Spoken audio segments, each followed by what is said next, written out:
Venezuela tem a ver com petróleo? Claro que tem a ver com petróleo. É óbvio que tem a ver com petróleo. Só um demente acha que não tem nada a ver com petróleo. Mas é muito mais do que o petróleo. Na verdade, é um ataque aos BRICS, é um recado que ele está mandando para a Rússia, para a China, principalmente para a China, para dizer: olha, aqui é o limite. Aqui vocês não vão poder fazer o que vocês querem, não. Aqui quem manda são os Estados Unidos. Bom, e por que a Venezuela? Existem várias razões para a Venezuela ter sido escolhida. A questão da reserva do petróleo é uma das razões, que tem a maior reserva de petróleo do mundo, etc. e tal. Isso é uma das razões.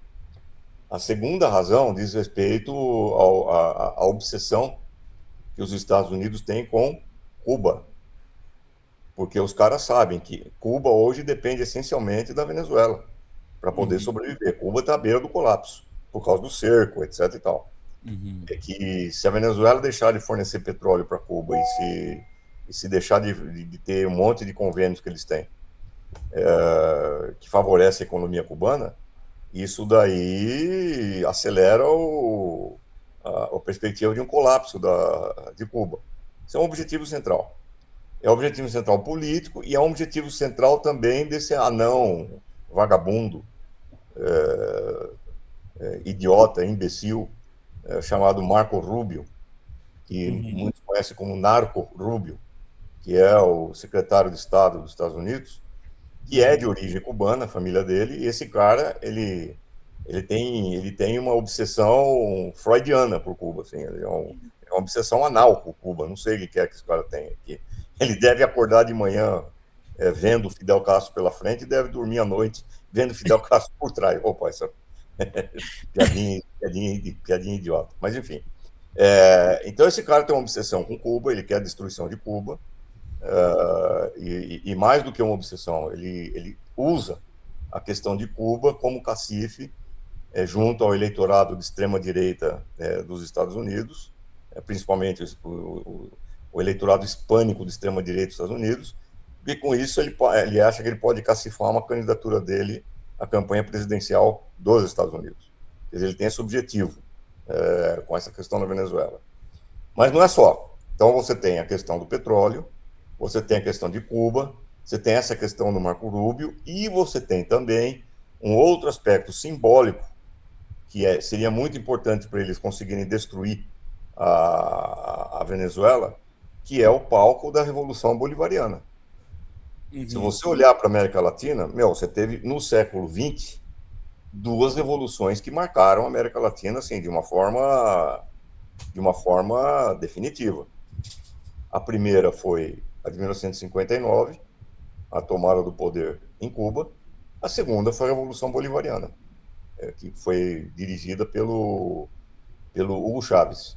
Na verdade, teve uma terceira revolução importante que pouquíssima gente conhece, o que é uma vergonha, porque foi uma revolução profunda, uma revolução extremamente importante. Na minha opinião, uma revolução que abalou as estruturas do Estado mais do que a de 1917 na Rússia. Aliás, eu vou repetir, uma revolução que abalou as estruturas do Estado mais do que em 1917 na Rússia, que foi a revolução na Bolívia, de 1952, quando os trabalhadores mineiros da Bolívia tomaram o poder, desmantelaram o exército, criaram um exército próprio, etc. Mas isso é uma outra discussão.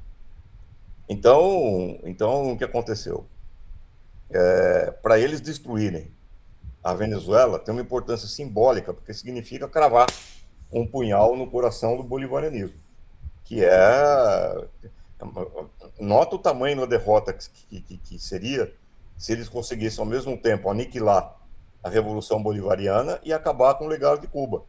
Isso aí, para a esquerda latino-americana e para a esquerda mundial, tem um efeito devastador do ponto de vista simbólico.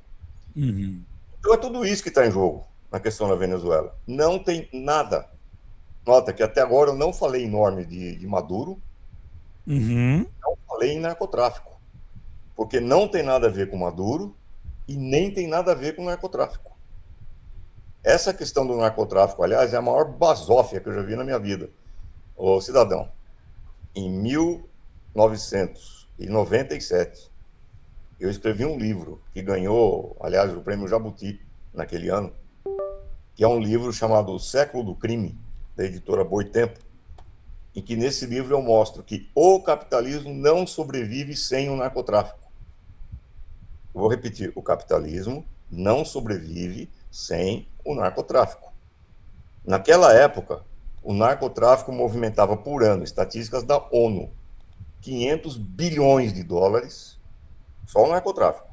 Se você juntar a verba do narcotráfico associada a contrabando de carros, contrabando de máquinas, contrabando de armas, tráfico de pessoas, exploração de sexo pela prostituição e etc, etc, etc, a soma movimentada aí é exorbitante, que é uma nuvem de dólares, naquela época, só as drogas 500 bi, que não paga imposto, que alimenta paraíso fiscal, que alimenta a movimentação de casas de crédito e câmbio no mundo inteiro, e que é um dinheiro que, evidentemente, não está na Rocinha, não está em Higienópolis, não está em Paraisópolis, está nas grandes instituições financeiras movimentando bolsas de valores do mundo inteiro. Quer dizer, não só o capitalismo nunca lutou, nunca fez guerra contra o narcotráfico, nunca, nunca, como o narcotráfico é fundamental para o capitalismo. Aí você fala, mas Arbex, como é que você fala que os Estados Unidos, o capitalismo, nunca combateram o narcotráfico se eles têm o DEA, que é esse órgão de combate ao narcotráfico? Inclusive, os caras que prenderam o Maduro são do DEA, Departamento de Guerra ao Narcotráfico dos Estados Unidos. Aí eu vou responder, ameba. Já que você me fez a pergunta, você entra no Google e digita lá, escândalo Irã-Contras, 1987. Vai lá e digita isso aí. Que foi uma investigação feita pelo Senado dos Estados Unidos. Atenção, Senado dos Estados Unidos, não foi feito pela esquerda.